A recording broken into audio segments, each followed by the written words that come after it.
Welcome to SVG-TV News for Monday, July 5th, 2021. I am Rochelle Batiste with the details. Prime Minister Dr. Ralph Gonsalves on radio today announced that consideration is being given to further lower the alert level of Volcano, which is currently at orange.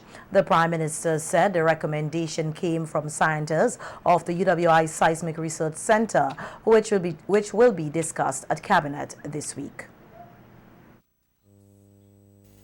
And I'd received advice through NEMO to consequent on the communication with all of you for some consideration, for discussion for consideration regarding the alert levels, to maybe to reduce it. But that is a discussion which we have to get done today, and Cabinet has to come to the conclusion on the advice on Wednesday. Right. But in relation to the hurricane, the orange alert level for was lowered from red almost 2 weeks after it last erupted explosively on April 22nd, 2021. The government continues to carry out damage assessment from Hurricane Elsa, which passed over the island, mainly in the north, on Friday, July 2nd, 2021. According to Prime Minister Gonsalves, the preliminary numbers show that close to 200 houses were damaged, primarily in the red zone of the volcano, which is on the northeast of the island. The damage was in the northeast, not overwhelming, but in pockets quite severe, particularly in the housing area and in the area of the physical infrastructure. Right.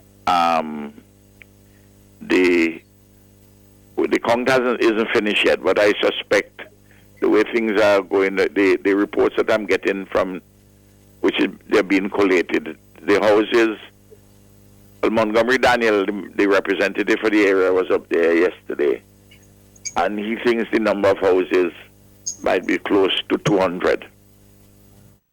The heavy rainfall deposited more ashes in the red zone communities, and according to the Prime Minister, the cleanup in the zone has become a bit more difficult. However, he said more equipment have been sourced to carry out the work. We haven't yet put a dollar value, but it is going to be a further strain. But, you know, I tell you, Lloyd, I always look for historical parallels and how we have dealt with them. In 1898, we had a terrible hurricane, one of the worst ever hit this country. PM Gonsalves said no monetary value has been placed on the damage just yet, given the assurance that SVG will rebuild stronger. The volcano made matters worse, and now we had a taste of the Atlantic hurricane season. Right. And we have another 5 months. We thank God that we haven't had any loss of life and no injuries. Houses we can rebuild and repair. Roads we can clean and repair, however challenging it may be. But that's correct. We have life, and we have strength, and we have resilience, and we have intelligence. What is vital is social solidarity among ourselves. The Waliabu station has been impacted by the passage of Hurricane Elsa, causing communication disruption in the monitoring of volcano. Speaking on radio this morning, lead scientist monitoring the volcano, Lloyd Lynch, said restoration of communication will be done soonest, noting that nothing much has changed with the seismic activity at the volcano. I counted something to the tune of 24 events since I last spoke to you. But this may not be an accurate figure because we've lost communication after the hurricane. That hasn't been fully restored. So the data that usually goes to Trinidad, I don't think that they are getting the closest station to the volcano. They usually do the counts and the analysis and provide the feedback for me. But because they're not getting the Walibu station, I just have to count the events off a visual record here, which may not be accurate because I'm not able to zoom into the records. Lynn said that his team prepared well for the passage of Hurricane Elsa, hence no equipment was damaged. Button down during the hurricane and secure all that we could. All the things that were at flight risk, and things went well for us. We didn't sustain any or experience any loss of equipment. Most of what we installed, as expected, withstood the Category 1. We always try to plan for Category 4 or something like that. For example, most of this stuff we installed at the summit, we piled them down no less than 5 feet into the ground. Good. And we also did that for the other installations at Greg's and Upper Waterloo, Richmond, and Fitzhughes. At least 6 major lahars or mud flows were recorded at the Belmont Observatory, which is now a regular feature. And according to the lead monitoring scientist, more can be expected throughout the hurricane season.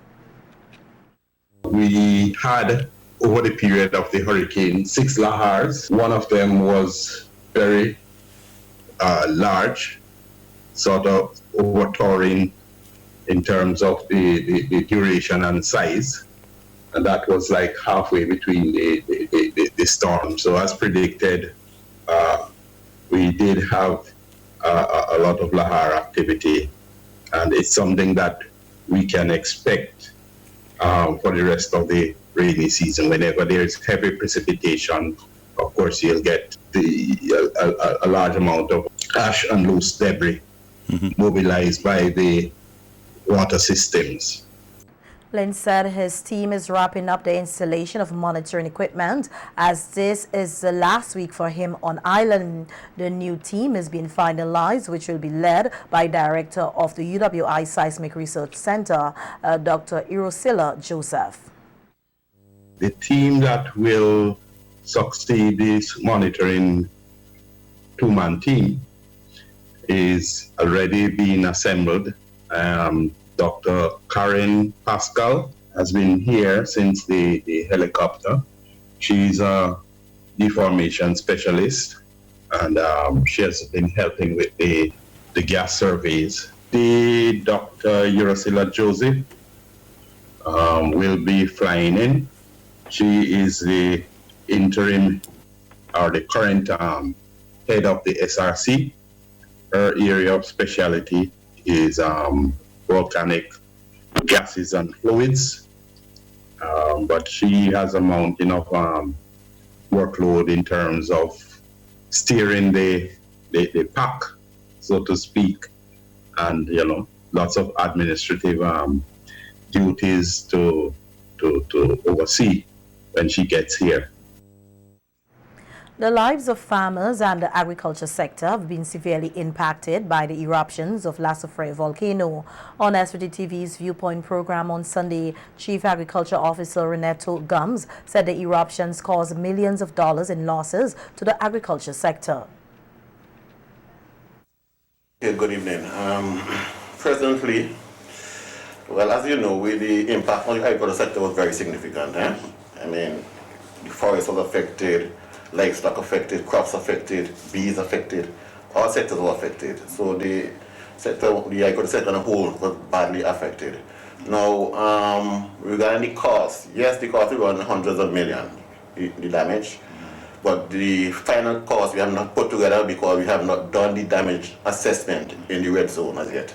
So, but we're doing 100 million. Gums outlined ways in which the Ministry of Agriculture has been responding to the challenges that farmers and the agriculture sector on a whole are facing at this time, noting that their motto is Build Back Better. The Ministry of Agriculture, as you know, the government passed supplementary estimates. Yeah. So far, our funds received, which is just the beginning, which is we received so far 5.5 million. And so far we have started rolling out what we call the income support program. The income support program is basically to help farmers, you know, to have us a little income while we try to get back the agriculture sector back on its feet. Our motto is Build Back Better, the 3 Bs. Right? We don't want, I think this is a glorious opportunity to rebuild the sector in the way it ought to be rebuilt. And building back the sector is, of course, is for the benefit of the farming community. But they have a role to play and not us making the decision for them. They have an input in what we're going to do. So we're going to have some program rolling out further. Building the agriculture sector, we have some money to be spent on rehabilitating the forest also. So it is a broad spending package. The Ministry of Agriculture is also rolling out a tractor service to assist farmers in plowing their lands for production as a way of reviving the sector. We need a service to contact the ministry, contact the regional office, and they give the information, we will decide, and we determine when the tractor service, the kind of service we would provide. We are also assisting farmers with feed. We had a feed distribution program where we gave feed to farmers to feed animals because, you know, much of the forage was covered. And so we had to introduce the commercial feed. We also give poultry farmers, pig farmers also commercial feed. So we are also helping the fisher folks to get back some engine equipment, even trying to get them some boats to get back up and going. The bee farmers, we also provide support to them. We're going to help them with equipment.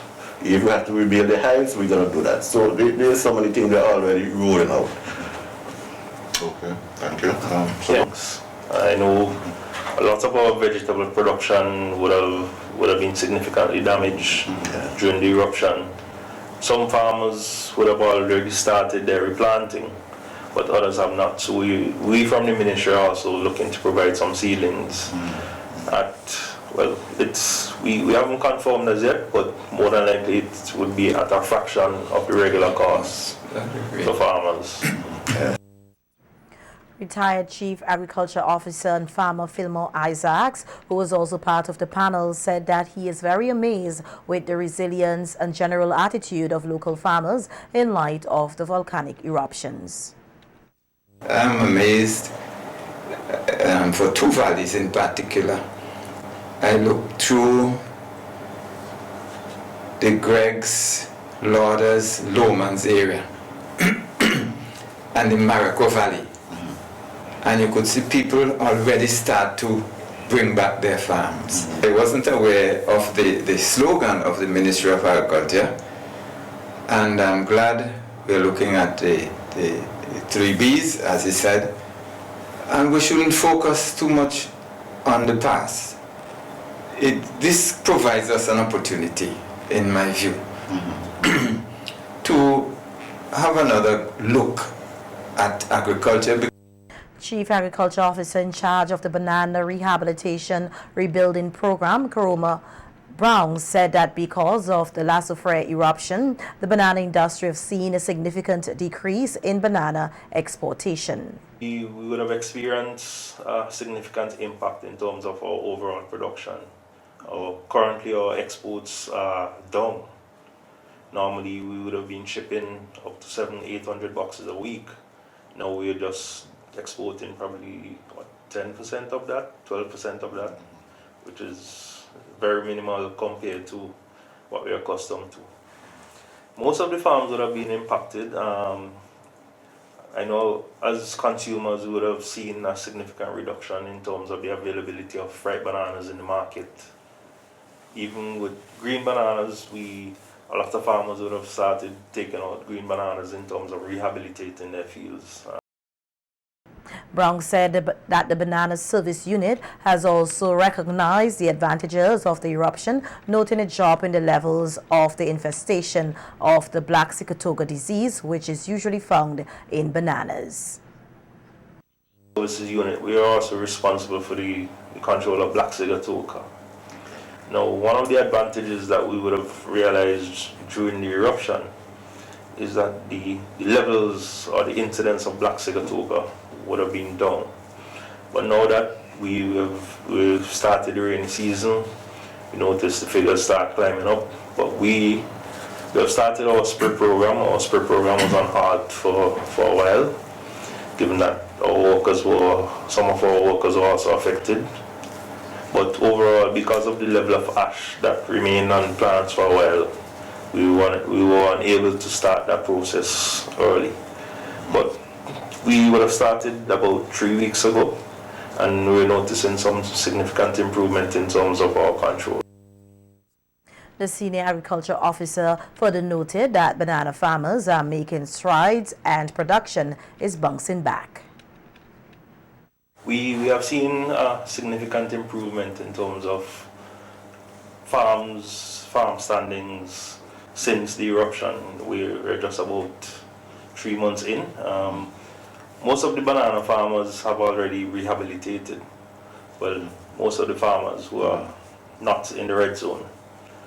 We would have had some significant planting production in the red zone and some banana production as well. I know most farmers are quite happy now going forward that this additional service is back on track.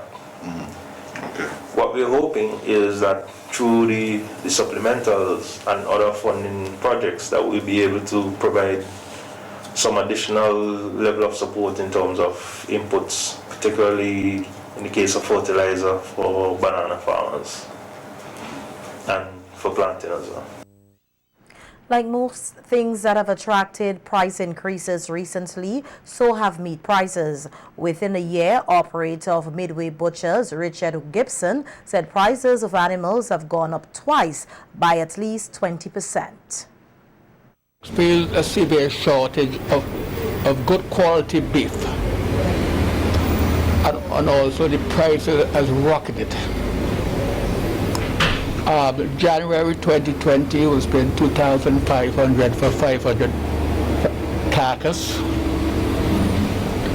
April this year paid $3,000, and the people that were asking $3,500 for the same animal, which is a bit too high for the ordinary people to buy. So they're buying less and less of it, and they are complaining. $8-something. How much was it last year? $7.50. So, but I can't afford to put the price up because my heart aches for the poor people. When you see them come here, they're buying less, and you know they got the amount of family to feed. See this dog bones here, I will cut them up and sell them $2 a bag for people. What's happening? You see the people coming out and buy them for soup to get the stock. So that you can see where poverty is hitting the poorer people, though. Gibson said presently there is a shortage and persons are now selling the young animals, which could further compound the problem. The animal takes about 4 years to mature.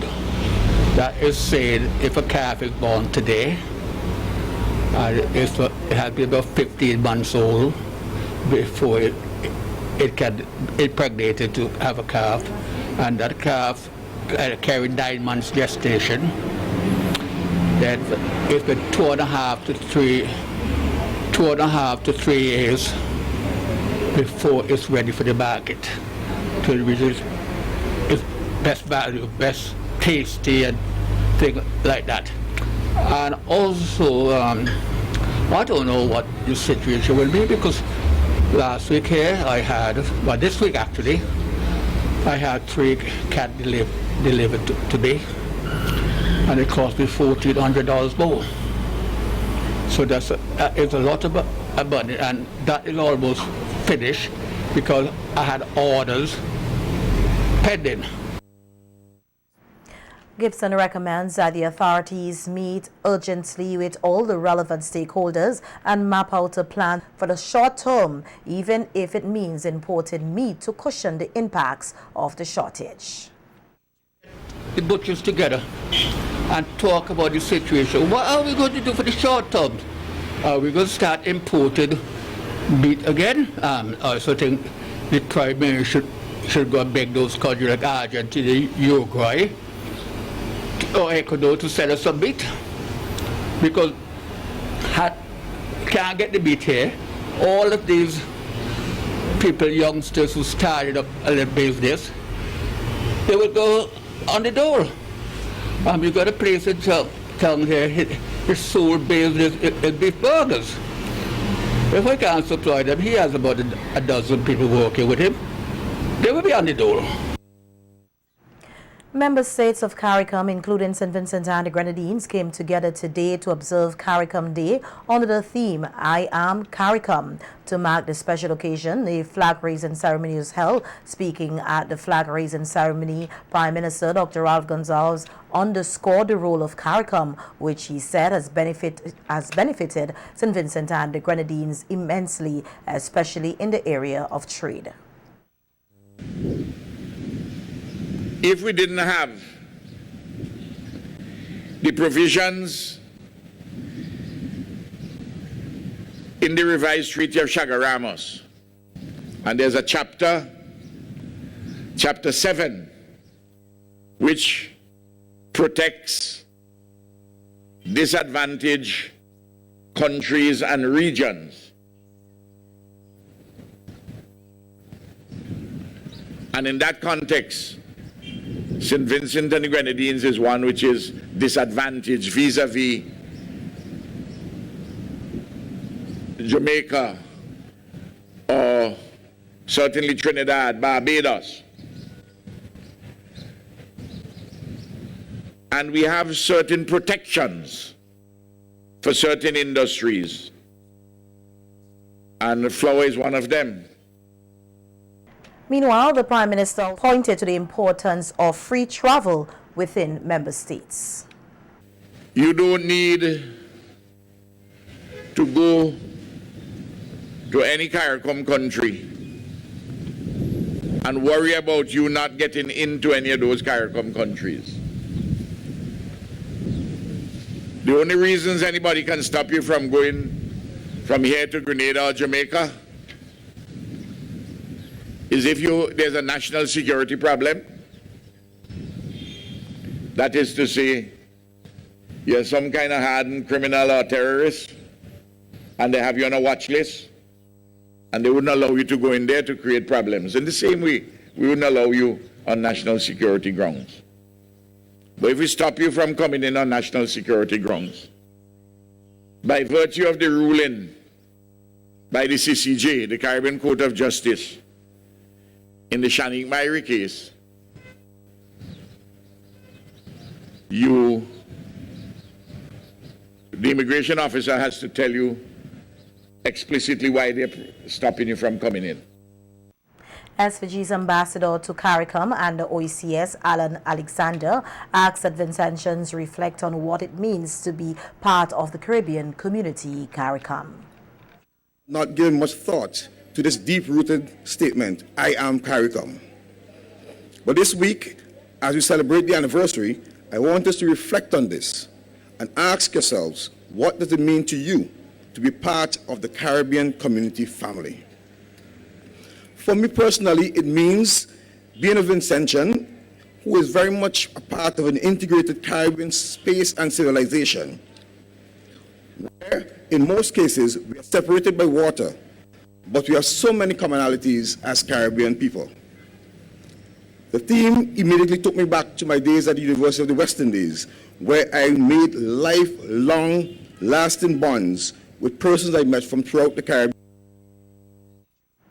20 years ago, the revised Treaty of Chaguaramas was signed, paving the way for enhanced trade and movements within Caricom. Caricom Day is celebrated as a public holiday in most member states. Here in SVG, the holiday is usually known as Carnival Monday, but this was disrupted for the past 2 years by the COVID-19 pandemic, which has led to the cancellation of Vinci Mass.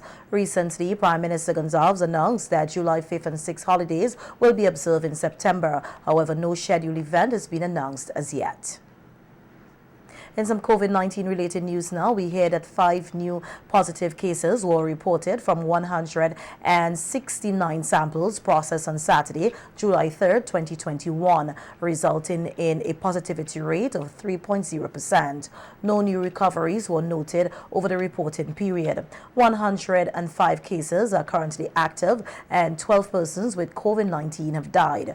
2,238 cases of COVID-19 and 2,121 recoveries have been recorded in St. Vincent and the Grenadines since March 2020. The National Emergency Management Organization, NEMO, said persons who persist in incorrect or no mask use, remain unvaccinated, and participate in mass gatherings will continue to be at risk for being infected and spreading COVID-19.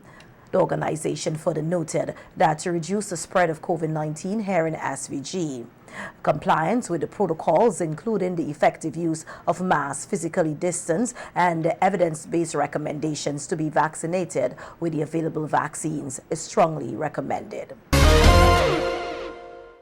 A number of staff of the Mental Health Rehabilitation Center, backed by their union, commenced an industrial action today. President of the Public Service Union, the PSU, Elroy Boucher, said the action taken is a result of workers and the union being backed against a wall with no other choice.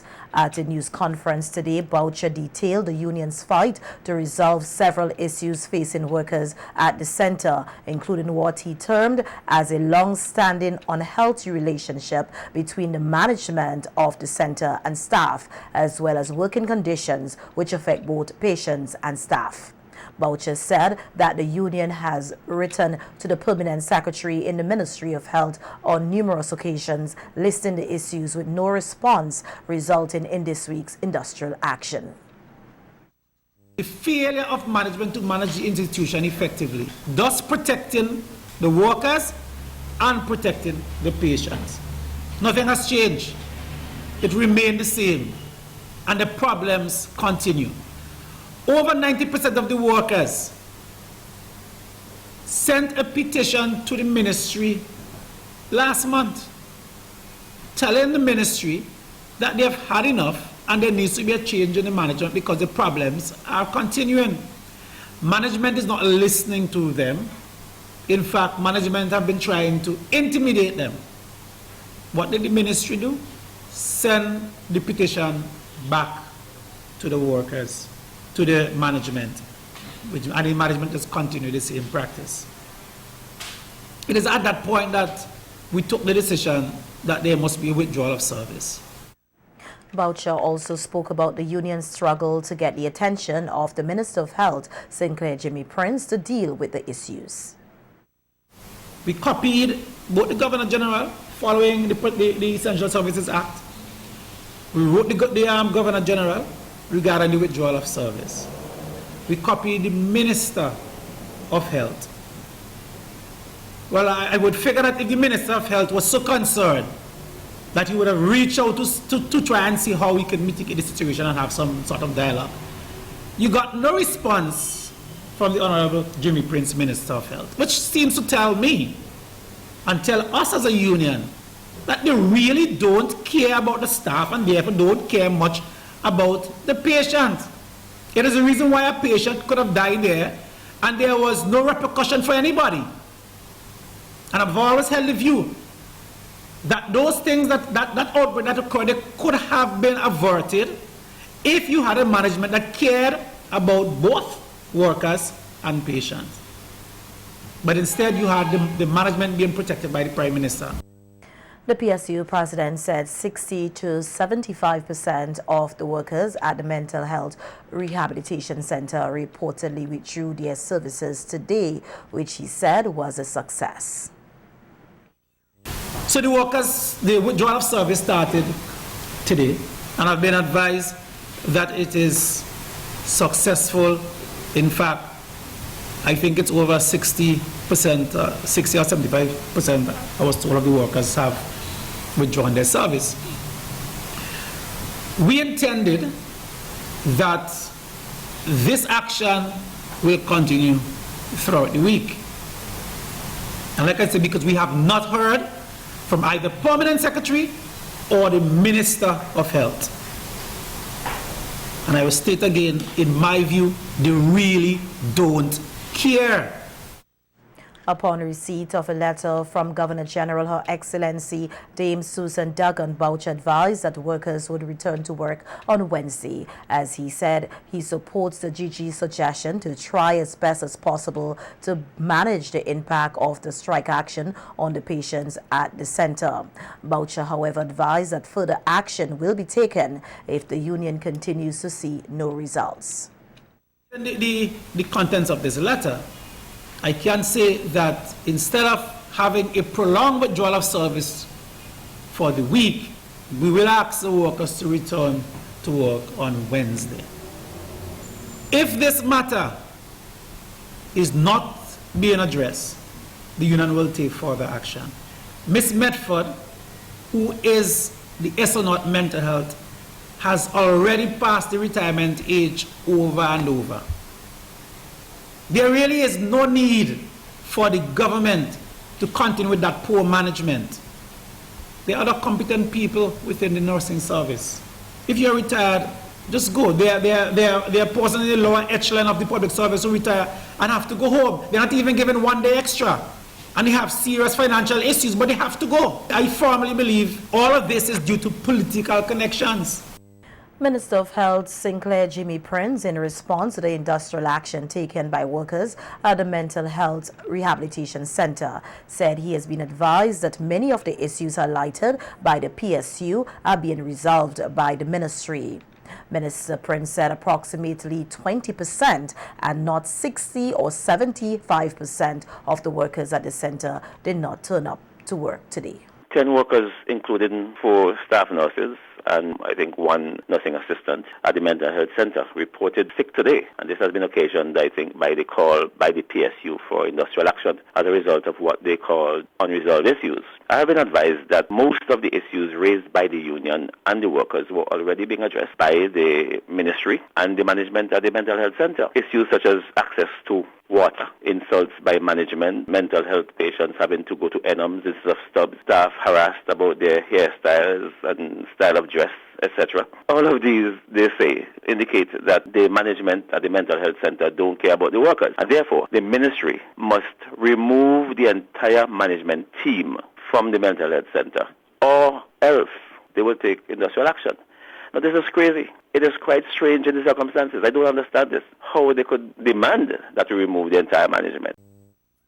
The minister also refuted claims by the PSU, stating that he had not responded to their correspondence, noting that letters were sent to the Permanent Secretary who in fact addressed their concerns. They didn't write to me. They didn't tell me anything. They wrote to the Permanent Secretary. And the Permanent Secretary has advised me that they were doing the best they can to resolve most of the issues that they had been asking about. So he replied to them, telling them what the ministry had been doing and what it had done in the past in respect of resolving the issues. I am always willing to speak to the union. I'm here to speak to the union and workers. The ministry is willing to resolve the issues at the Mental Health Center. There have been meetings before between the executive and the Permanent Secretary. Minister Prince noted that while the Mental Health Rehabilitation Center was able to successfully operate despite the withdrawal of service by some employees, it is his hope that the matter can be rectified soonest. Today, the mental health center management staff was able to cover the center as much as they could in the circumstances, and we hope that good sense prevails and the union and the workers could sit down with the ministry and work out these issues. As I said, they're not major issues. There's some issues that don't even have to get to the permanent secretary, far less the minister. I hope that things will work out soon. The hearing at the Caricom Magistrate Court of a case involving Senator Ashel Morgan, Assistant DPP Kareem Nelson, and Diamond resident Cornelius John did not take place as scheduled today. Morgan and John showed up for court this morning, but Nelson was reportedly in no show. Shooting victim Cornelius John told the media that he was not informed of any changes to the date of the hearing and was surprised that there was no hearing today for the matter. He said he was told that the next hearing will be on August 17, 2021, and that he remains hopeful of a positive outcome. John is facing 3 charges, Assistant DPP Kareem Nelson 2 and Ashel Morgan 1. They were all granted bail when they made their first appearance at the Serious Offences Court on June 25, 2021. The police have arrested and charged Leisure Alexander, a 34-year-old laborer of Glen, for causing the death of Rahim Durham, a 20-year-old bus conductor of the same address on June 20, 2021. The deceased received 2 gunshot wounds to his head and subsequently succumbed to his injuries. The accused man is expected to be arraigned before the Serious Offences Court. Meanwhile, police have arrested and charged Carlton Denny, a 29-year-old self-employed of Kane Hall, with the offense of grievous bodily harm. The accused man allegedly unlawfully and maliciously inflicted a grievous bodily harm on a 39-year-old laborer of Old Montrose by striking him on his mouth with a hammer. The incident occurred at Old Montrose on June 18, 2021. The accused is expected to appear before the Serious Offences Court to answer the charge.